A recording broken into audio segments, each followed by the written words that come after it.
laras nyenyo memetri budaya Jawa endah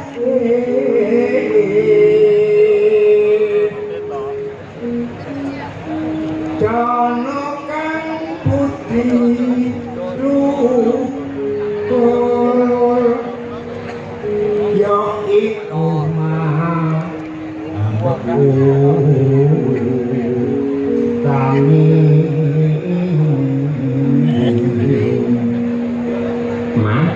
mangesti mring kawasa patak sarta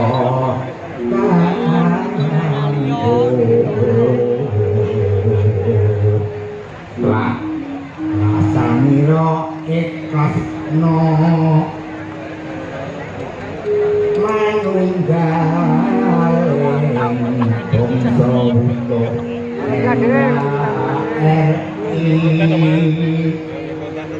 Onoro kupun coro dipun terusaken Malarang Sinom Mbak cakepanipun amlani jamanidan nggih saking Srepak rumiyin monggo nggih monggo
Lindro. Sugeng dalu Mbak Cangik, Mbak Limbo, Mas Andi TB sehat nih Mas. alhamdulillah pangestunipun panjenengan pikantuk sehat walafiat dicangik Bu Limbo. Alhamdulillah. Luar biasa malam ini. Pripun Mas TB? Sumaroto Ponorogo luar biasa, wayangan dalam rangka nonton bareng Indonesia lawan Irak.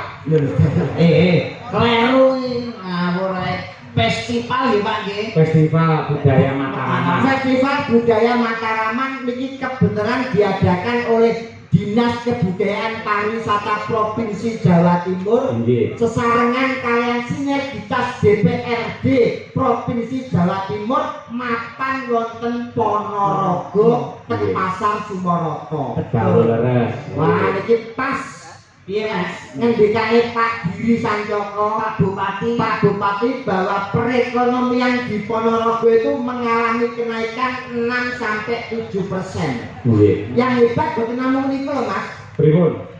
Salah satu kabupaten yang bersih dari yang namanya kompleks prostitusi dan juga lokalisasi itu hanya di Kabupaten Ponorogo. Kabupaten Ponorogo. Luar biasa Ponorogo saking serana kompleks Mas. Alhamdulillah. Saya sangat. Nggih, mergi saniki zamane online, Pak.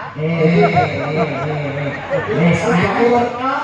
Wes cukup ngawur iki saya ngawur. Mas. Kaya ngelem ning ngeblekne kowe. Boten niku namanya penyakit masyarakat, Pak. Pekat Ponorogo pancen hebat luar biasa. Perekonomian tumbuh dengan pesat dengan melejit di bawah kepemimpinan Bapak Bupati. Napa meneh iki sewanten Pasar Sumoroto. Nyuwun sewu jenengan dereng diarani teko ning Sumoroto niku dereng jenengan mampir teng gone Cakruk Duwo, Pak. Cakruk Duwo niki gene Mbah Galung premane Ponorogo gedhe dhuwur niki. Masyaallah ngoten nggih. Jajananipun komplit ana eneng jenang Ponorogo asli cucul. Nggih. Getok golan ana. Terus bolmu. Apa kuwi? Bolmu iki apa kabeh? Jenengan ngerti roti cilik mboten Pak? Roti cilik niku lho. Bolu. Luwih Jakarta nek Ponorogo niku mu. Jadi terus duwe bolmu bolku. BTB Masih Jakarta, Masih Ponorogo ini nek bolu ya bolu. Lu gak pernah ke Jakarta sih. Makanya gak bisa ngomong Betawi. Lo emang asli Jakarta? Main dong ke Jakarta sama Pak Cahyo. Waduh. Cahyo, aku jadi Pak. Oh, cara Betawi. Betawi aku jadi Terus? Emang lo asli Jakarta? Gue sebetulnya Jakarta Pak. Jakartanya mana nih? Tanah Abang.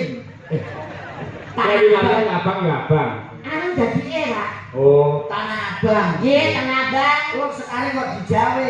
Gue aslinya di Jakarta lama ya Pak. kok pulang ke Jawa? Iya atlet di sana gue bukan jadule. Atlet apa? Atlet karate, pencaksilat. Pencaksilat. Aku tuh jadi Pak. Ah, yo ora kabeh dingonokke kuwi kleru. Memang pencaksilat ya pencaksilat ya Mas. Nah, Ye, Pak. pencaksilat di sana. Terus gue tinggal di Jawa di Tuban sama siapa? Sama kakek sama adik gue Pak. Bapak ibu nyokap sama bokap. Nyokap sama bokap. Iya, nyokap sama bokap di Jakarta sekarang. Sekarang alhamdulillah bisa silaturahmi di sini. Alhamdulillah. Wah, ini luar biasa. Sampai teko kene arep maringi apa, Mas? Ya paling tak iki memberi contoh apa nih paling donga ya Pak ya. Leres. Yang pertama niku donga niku. Leres muga-muga warga Ponorogo diparingi sehat, diparingi panjang yuswa, nandur kelapa ning pinggir sumur warga Ponorogo muga-muga panjang umur. Amin. Tuku melon ning dhuwur tampah kabeh penonton saya barokah amin Allahumma. Amin. Nah, ngene iki lho. Yo, kowe ngopo? Ndungakno parian utawa pantun Pak Yoyo dan saya pamit panjenengan. Pantun. Kula Nggih. nggih siap nggih. Teng Kutha Solo dinane Jemuah. Kabeh warga masyarakat Ponorogo mugi-mugi tansah berkah barokah. Amin. Loh, kena kanggo contoh. Awakmu genten kono apa? Parian. Parian apa? Pantun kaya aku mau to. Nandur klapa ning pinggir sumur warga Ponorogo muga-muga sansaya makmur. Ya tak urus sik. Nyuwun sewu. Pripun? Nandur klapa ning pinggir sumur warga Ponorogo muga-muga tambah makmur. Niki cara ngaten iki ndongakno bener napa salah? Lho, nek kanggene kula nggih bener. Sing ngomong bener sapa? Lho, upamane jenengan nyalahke dasare napa kok nyalahke? Ora ana ceritane ndonga kok gawe pantun niku alim ulama kiai kurang menganjurkan. Ndonga gawe pantun niku mulai nyakete bingung. Kok bisa? Saiki jenengan ndonga gawe pantun, imam ning masjid napa mboten bingung? Lha kok iso bingung? Saiki Allahu Akbar. Budal sekolah mangan es krim bismillahirrahmanirrahim main jadu tengah alas pul a'udzu birobbinas iki salat bare jam piro ndonga iku sing biasa sing bloko suto masyarakat mriki paham Oh, contohnya pripun pamane nek jenengan? ndongane iki yen mugi-mugi sedaya warga Ponorogo insyaallah pinyaringan gagas kewarasan amin adoh saka bilae cedak rezeki gampang anggone golek sandang papan lan pangan ayem tentrem donga gawe pantun Lah sing kula ben indah ngono wae. lho kae cacakane niku wonten Pak Oh, papan ngoten nggih. nggih tadi donga iki kudu nganggo pantun ora entuk tapi ya paling bahagia iki kaya panjenenganipun Mas Dalang Mas Yoyok Mas nyambut gawe iki nek ditunggani karo garwane iki saya barokah cara keluargane sakinah mawaddah warahmah. Amin. Nggih boten Pak. Nggih, leres. Seorang pemimpin yang patut kita apresiasi hanya beliau. Seorang dalang pada malam hari ini pagelaran pimpinannya ya Pak Cahyo, Pak Yoyo iki. Nah, kuwi ngono iki. Gawean sing paling abot ya Pak Yoyo nggih to Mas. Leres nggih. Dalang iki apa? Gaweane abot. Dalang abot sing ngomong dalang abot coba aku ngene. Dalang dok. Oh, 80 juta. Kare 100 juta abote kon ndi? Sing aku sing protes. Sing jenenge dalang iki wis saka sirang nganti tekan ngisor kabeh kerja lho, Mas. Iki mikir, mripat nyawang wayang. Nggih. Iki ambekan nggih irung terus lambe omong sewengi utuh, suluk sewengi utuh. Nyuwun sewu kabeh mikir mripat ngawasi. Ha. Tukang kendali apa ora ngawasi? Tukang kendali itu boten ngawasi ngiringi wayang blesek Pak. Lho mboten niku tok tangan kula sewengi ngubahke wayang sabetan iki ya Lah kosong. tukang gendeng apa boten obah tangane? Nah, niki sing beda. Napa? Kula niki njejak keprak sewengi utuh, jag-jag yang nganti kleru itu njejak iso malah iki cilaka. Lah tukang jaipong.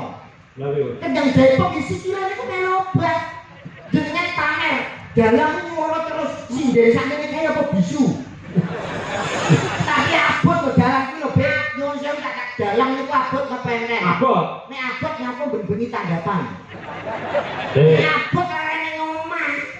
Ini adalah tanggung jawab. Mergo dipercaya kalian pemerintah ing Provinsi Jawa Timur, DPR, aku gelem ra gelem ya kudu nindakke amanah. Abot kaya apa tak lakoni kanthi ikhlas. Nyuwun sewu, dalang itu profesi yang enteng.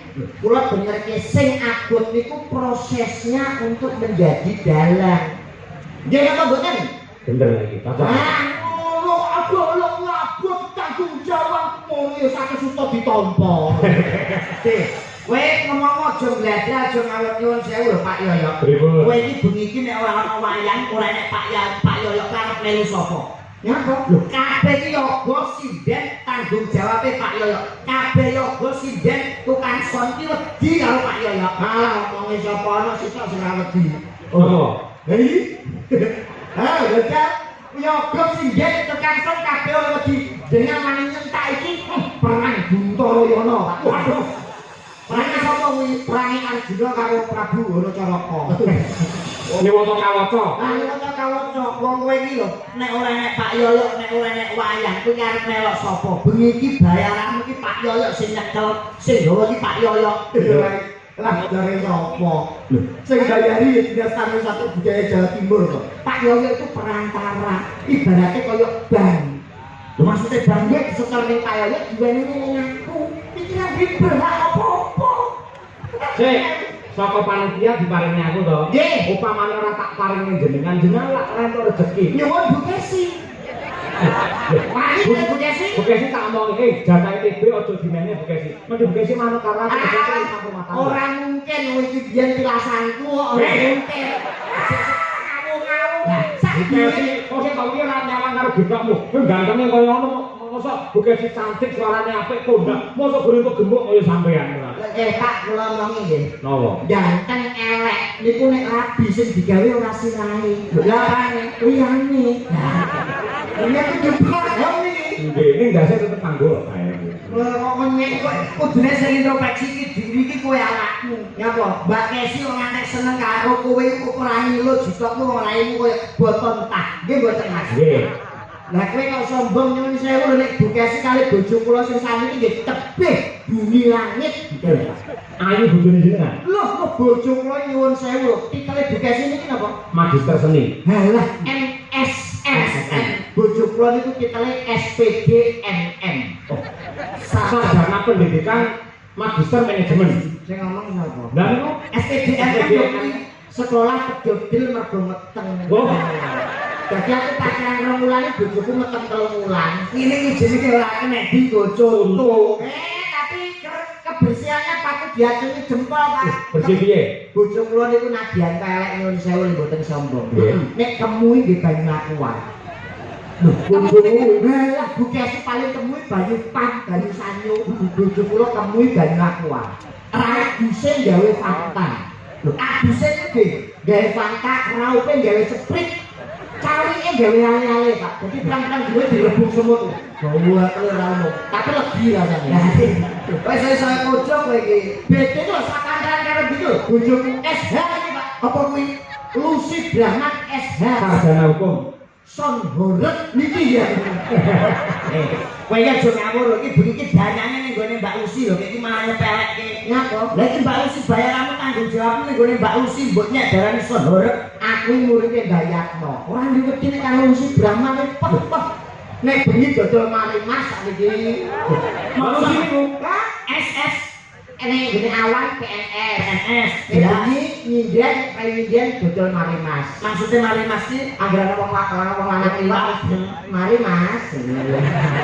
Mari Mas. iki pelecehan ya kuwi. Aku kok dadi Mbak Lucy ora trimo kok. Kula nggih sami dasare dagelan bundul nek kok tak bacok mawon. Ha iya. Putra daerah wilayah Ponorogo kok. Nggih, Nyuwun sewu pirang-pirang kok. kuwi jumeneng Mbak. Lah iki lho, arep kepeleke sampean. Malah darani kok mburi kok Lucy koyo apa sales Yakut barang ngono kok.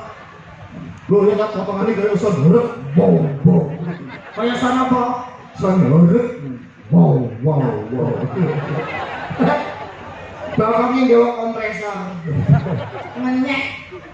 Piyae sing wiji apa piyae sing ayu lencir kuning ya ngene iki kok. Lencir kuning iki mripatmu kakarak kok piye. Potongan kaya celengan Semar. Ayu nggih Pak Yoyo nggih. Cantik, luwes, kewes merbawane. Nyuwun sewu selamat malam Lujeng Dalu Mama Lucy. Selamat malam. Pripun kabaripun Ibu?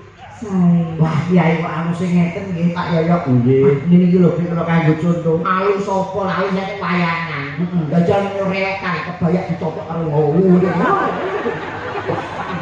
Wilujeng dalu Mas Cahya pun tadi. Nggih, Mbak Yu sugeng dalu.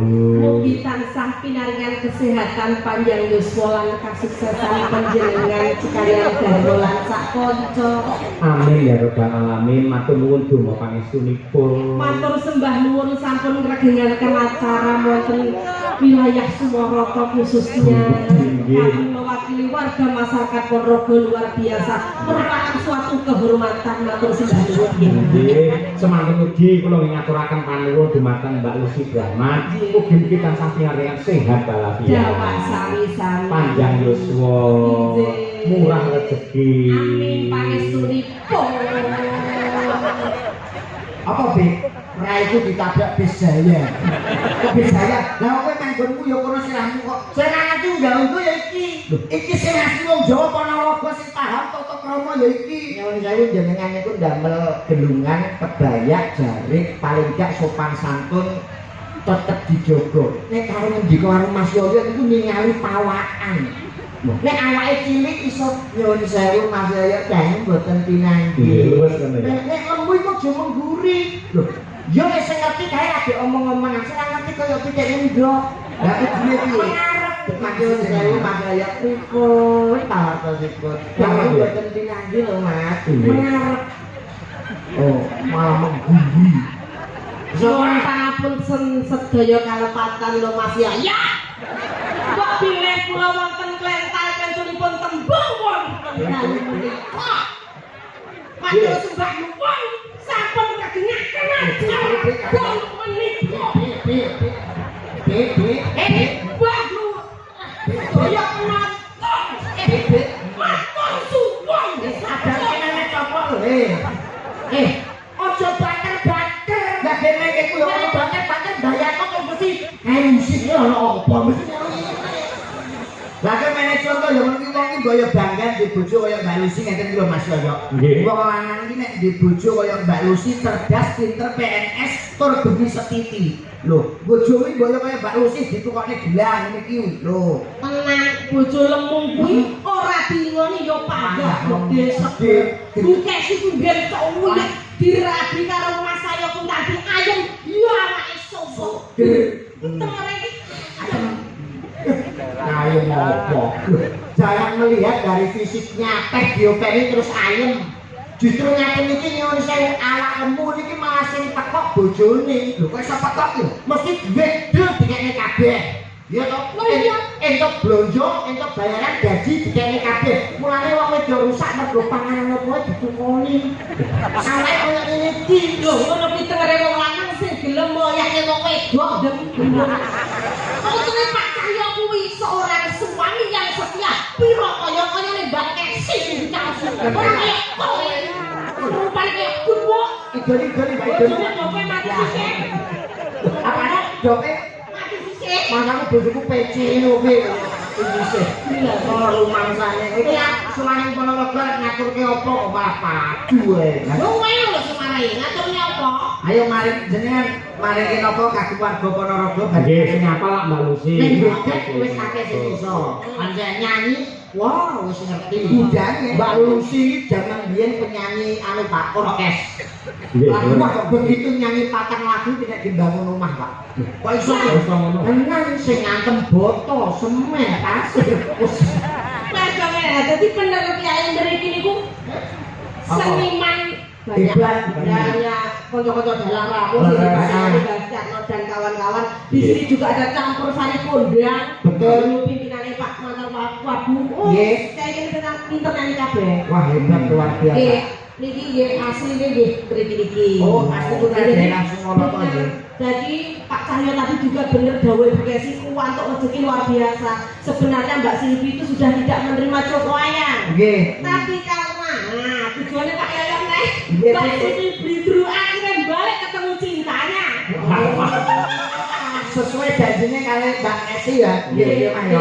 Mbak Esi janjinya sampeyan lek wayangan lagi di Ponorogo nekane Mbak Silvi, Mami Lucy kali kula. Lah kowe melo sapa? Kemana sopo? Sapa kowe? Aku mah di Pak Yoyo ditelepon dari provinsi aku yo RTB. Lah kan ini Aku karo Mama Lucy wis jelas. Ning alun-alun Ponorogo karo jenengan. jelas. Sesuai janjinya Pak Bupati. Tiwas bunyal banyak ora teko nyelu sapa. Jenengan telepon sinten? Langsung EO dari provinsi. Sampeyan? Iya iya. Sampeyan? Aku Mama mau Lucy. ayu pimpinannya EO ini. Lah aku mbok telepon lho, Mbak. Ya ngomong B tanggal 11 ing Ponorogo wayangan Mas Yoyo.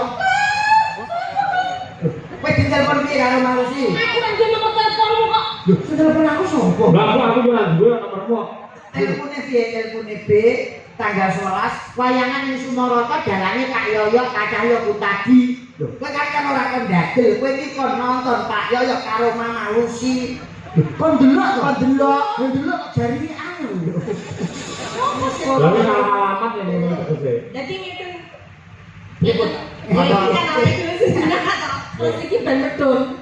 Wong ora genah. Ora genah, medhune ora apa-apa. Lah ora apa-apa aku tok kene silaturahmi karo Mas ya Mas ya. Nggih, nggih. Anggere pas lahir batin dengan untuk ijol rezeki mangke. Tenang ya, Pak. Nggih, Dijoli tenang. dijoli. Sumpah. Sumpah, nggih.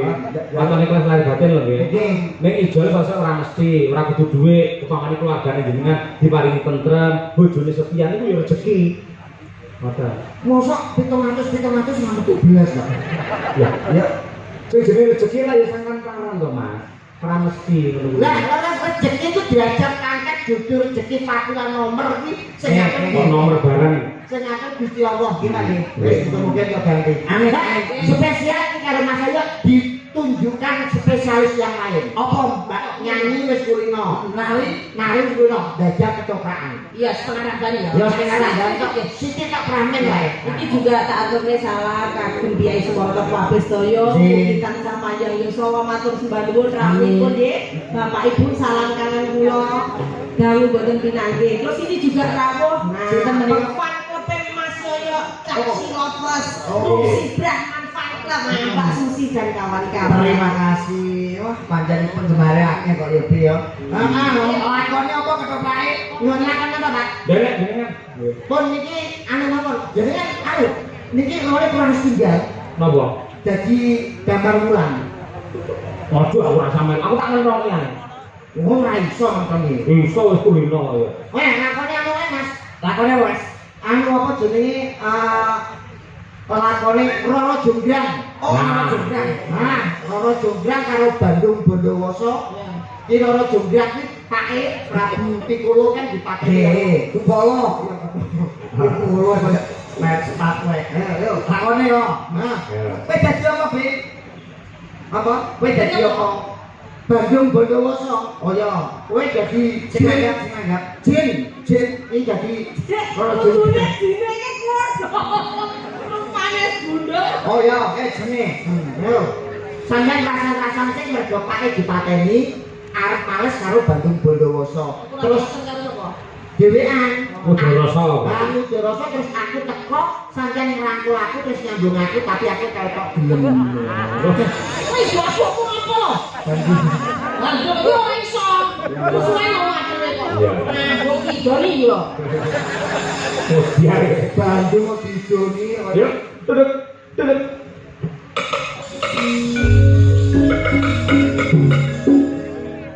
Jagat kakon peteng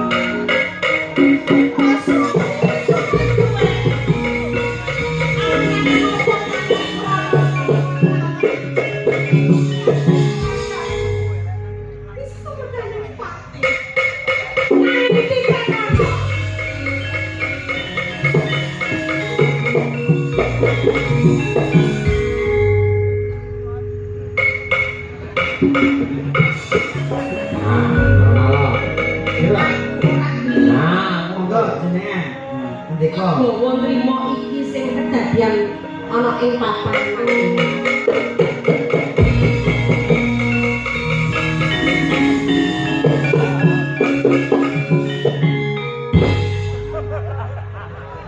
Takut-takut Mas aku bakul bakso kok piye? Jangan iki kentongan. Pertuan dadan Mbak iki Jonggrang iki ben ngomong Jonggrang, aku sing teko Jonggrang.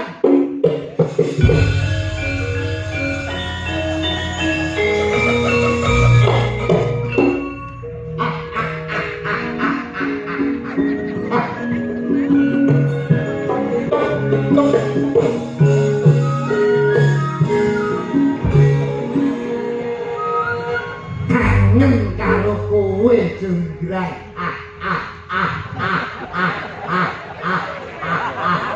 Guyu sarang-arangan. Lah, tak sengaja teko ning papan kene aku kangen karo kowe. Katokmu isih tak simpen.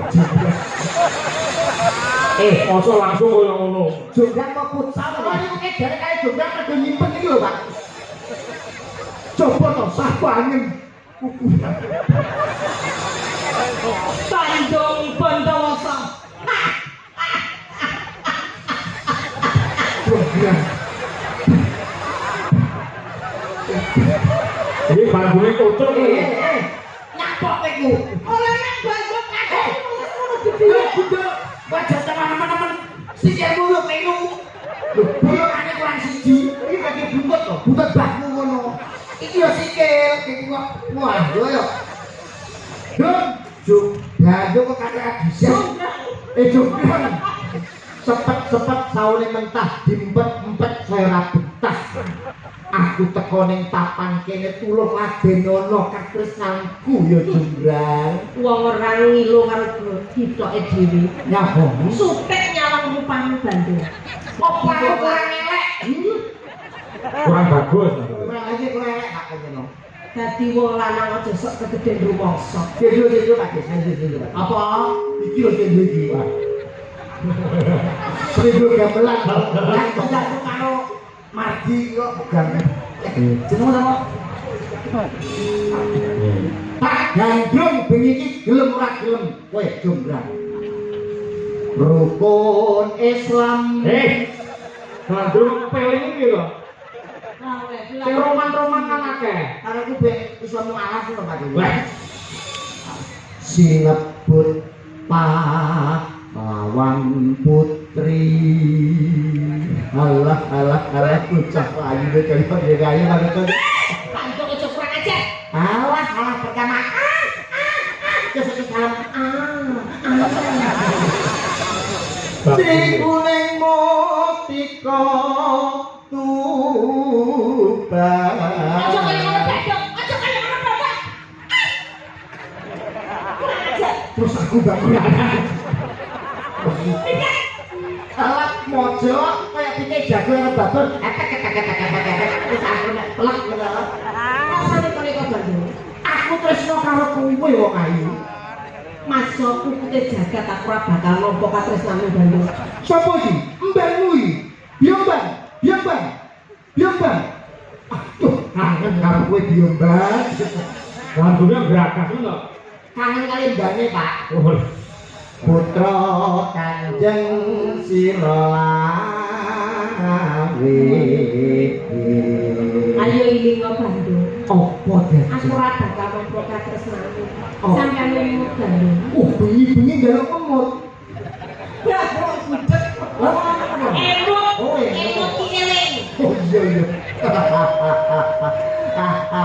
Waktu ku kecil aku tak tahu yang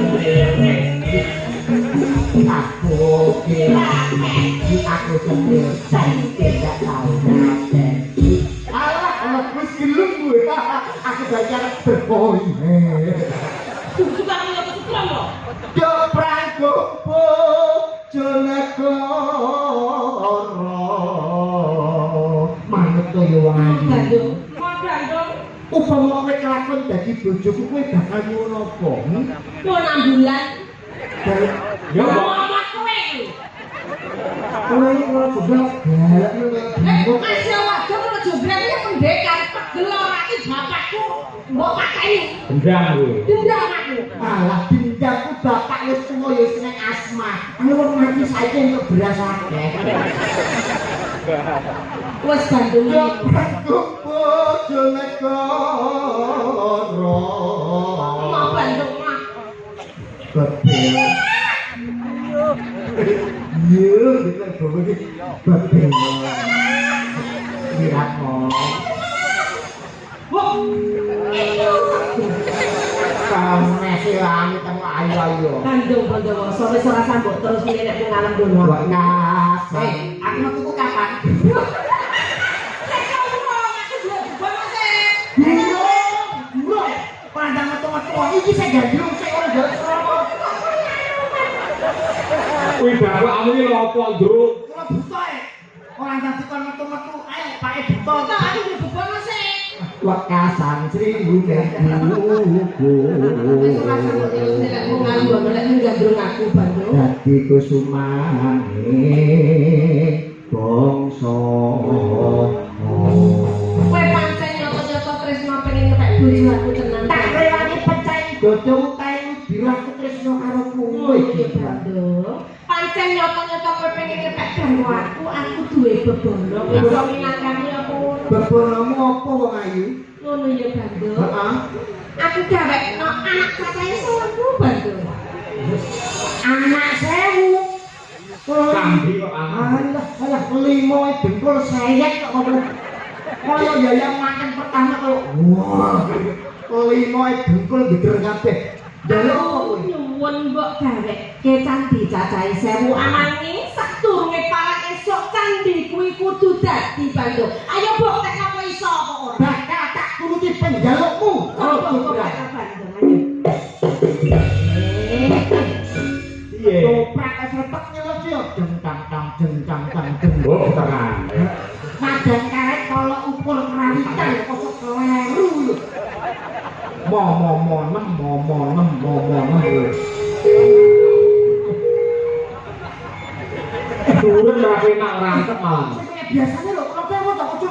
sulit wandiku. Deng teng teng deng dong dong deng.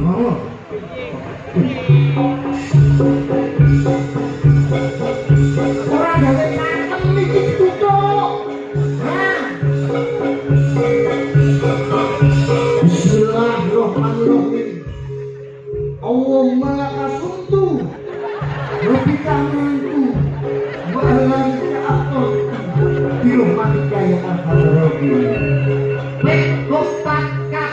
kopak kapit setan ora doyan demit ora dulit peso mlengkung jenenge arit sendok mi jenenge supit nemplek ning kathok jenenge pecirit.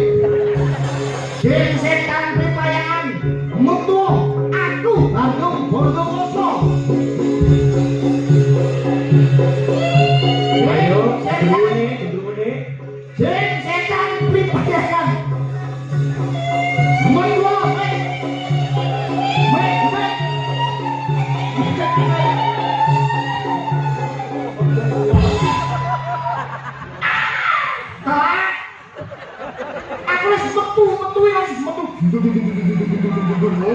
Amat ya, nih. Setan banyak dolan demit orang demit.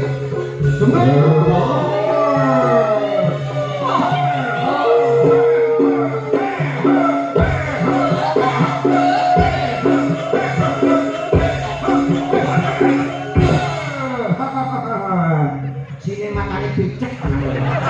Belek nandani saking ngerai wong topo. Bagai jauh. Tok.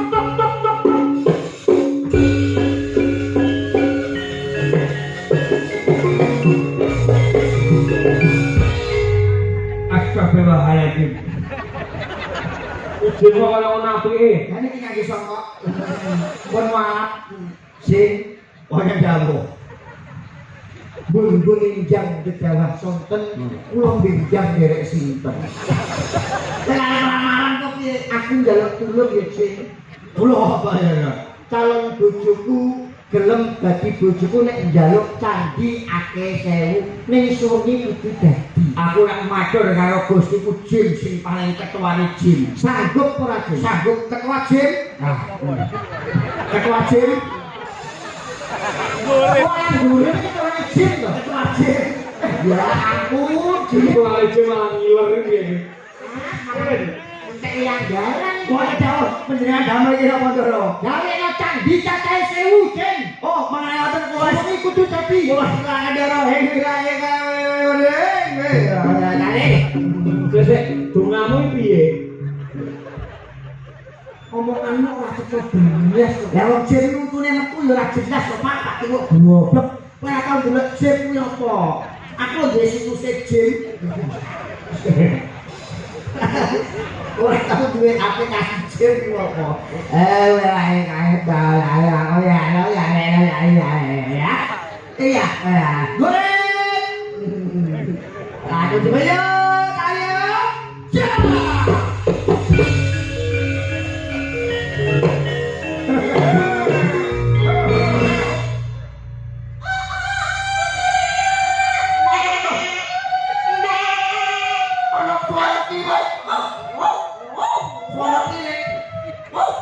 Itu pikir di mana kirek suara pirek lah kan para esok sembarang suara pitik derok wes random kok duruk sampo derok wes random joglan salah iki joglan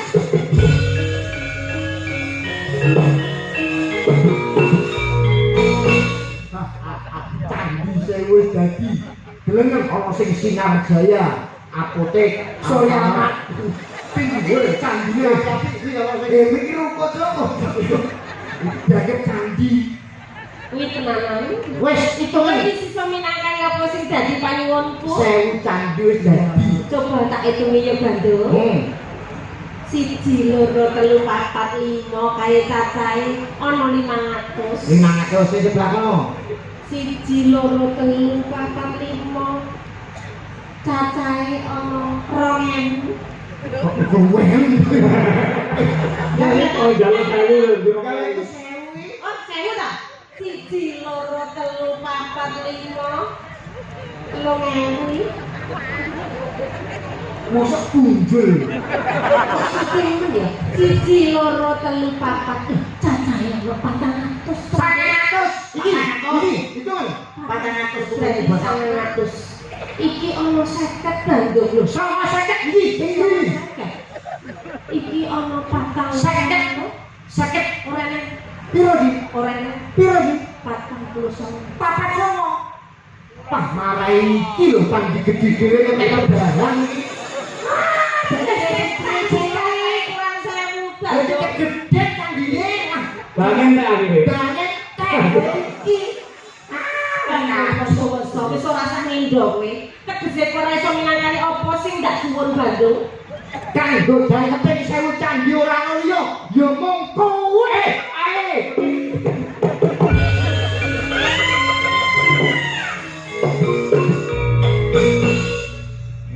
Gareng roko. Gayamu koyo ngono, lek dipatung kowe rasane.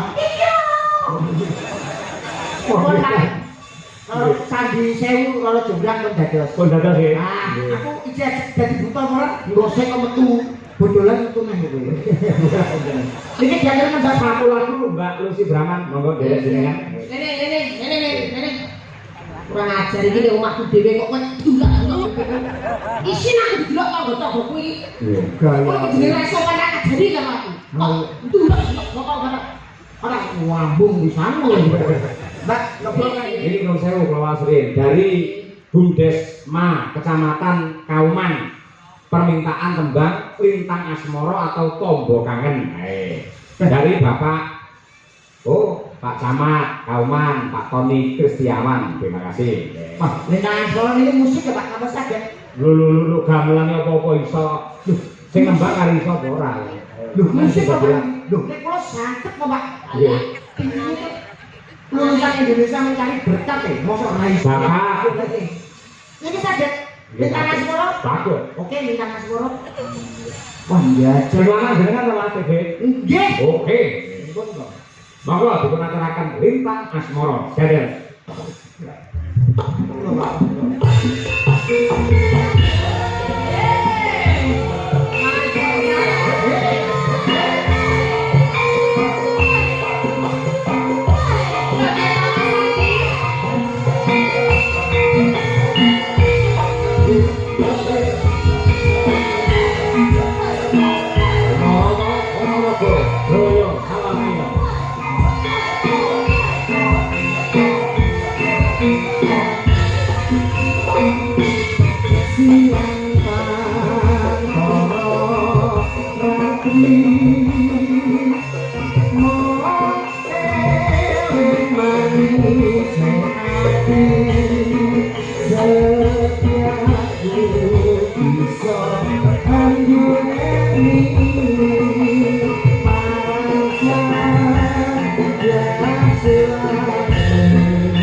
Sarane jenengan bau wedhit, Pak. Nggih, wonten kados mekaten. Semarang, Pak iki. Nggih, meh nggih. Ugi ngaturaken sugeng rawuh dumateng keluarga besar saking Taman Budaya Jawa Timur di Surabaya. Nggih. Mas Bambang DS dan kawan-kawan ngaturaken panuwun. Insyaallah benjang dipunlajengaken dengan event yang sama nenggih Festival Budaya Mataraman wonten ing Ponorogo. Ning wilayahipun dereng dipun temtokaken tanggal selangkung Oktober Mas Titi. Oh nggih, siap. Lah kangge njenengan wekdal mangke kalajengaken wonten ing goro-goro nggih Mas. Siap. Monggo tak mbatekne gelaring crita. Monggo. Sugeng lenggah dumateng para pamirsa.